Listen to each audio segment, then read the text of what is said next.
Hey guys, and welcome back to the next video. Today I'm reading the third ingredient and the fourth part of it. So let's begin.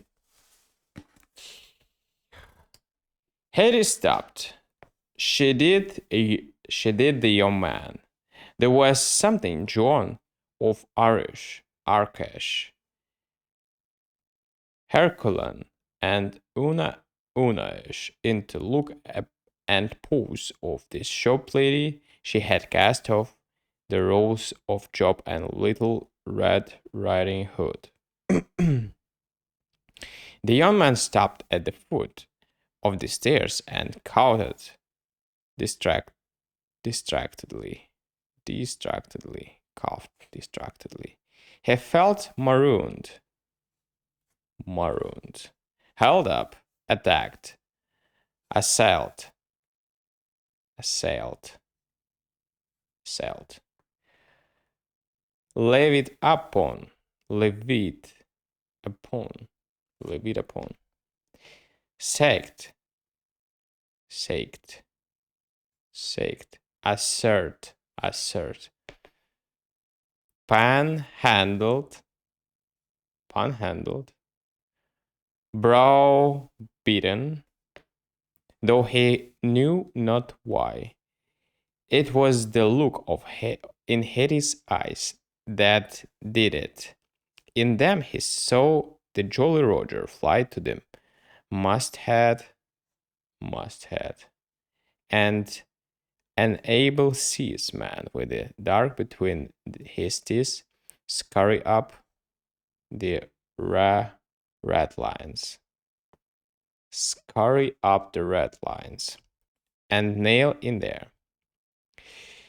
But as yet he didn't know that the cargo he carried was the thing that had caused him to be so nearly blown out of the water without even a parley. Beg your pardon, said Hetty, as sweetly as her dilute, ascetic,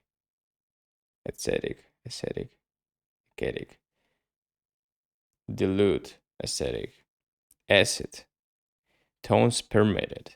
But did you find that onion on the stairs? There was a hole in the paper bag, and I've just come out to look for it. The young man coughed for half a minute.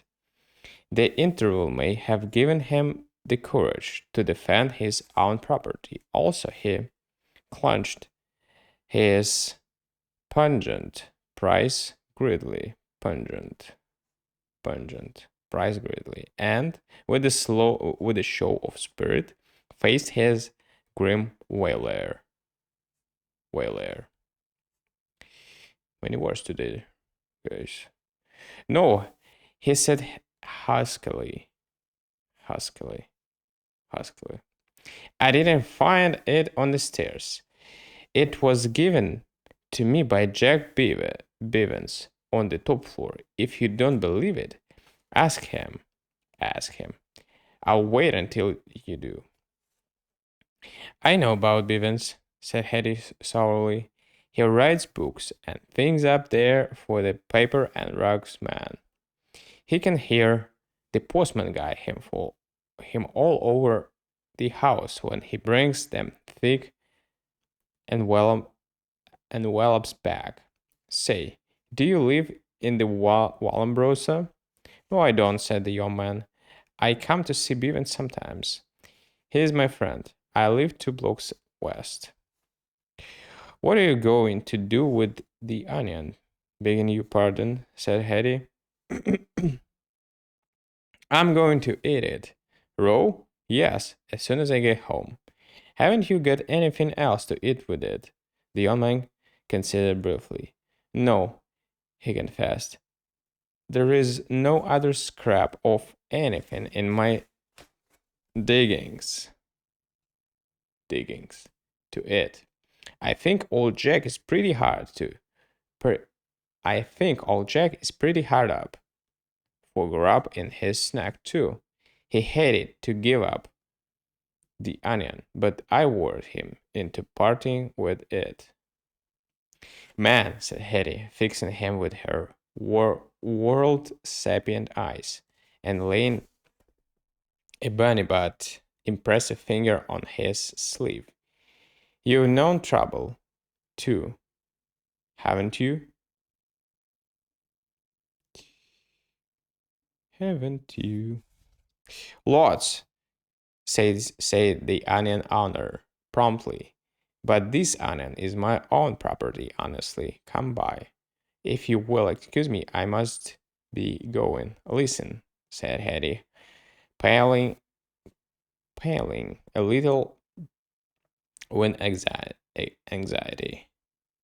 Raw onion is a mighty poor diet, and so is a beefsteak without one. Now, if you're Jack Bevan's friend, I guess you're nearly right.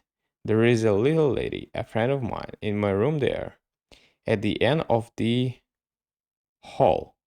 Both of us are out for luck, and we had just potatoes and meat between us. They're stewing now, but it ain't got any soul. There is something likened to it. There are certain things in life that are naturally intended to fit and belong together. One is pink cheesecloth and green roses, and one is ham and eggs, and one is Irish and trouble, and the other one is beef and potatoes with onions, and still another one is people who are up against it and other people in the same fix. The young man went into a protracted paroxysm,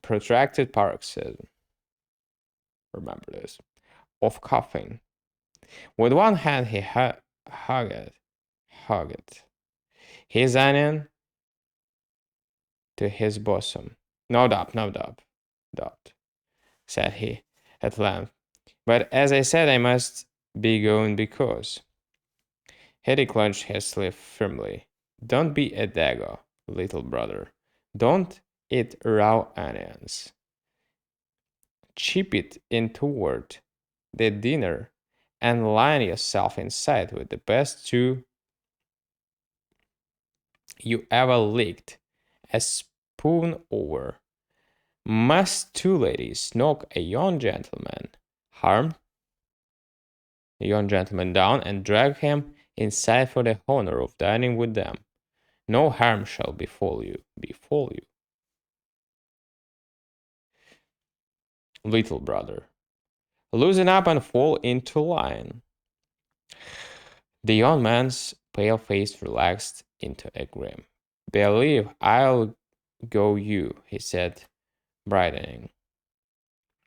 If my onion is good as a credental, I'll accept the invitation gladly. As good as that, but better as seasoning, said Hetty. You come and stand outside the door till I ask my lady friend if she has any objections. And don't run away with that letter of recommendation before I come out. Hetty went into her room and closed the door. The young man waited outside. Cecilia, kid, said the shop girl, oiling this sharp soul of her voice, as well as she could. There is an onion outside, with a young man attached. I've asked him in to dinner. You ain't going to kick, are you? All right, guys. See you tomorrow on the conclusion part. Thank you for joining. See you. Bye.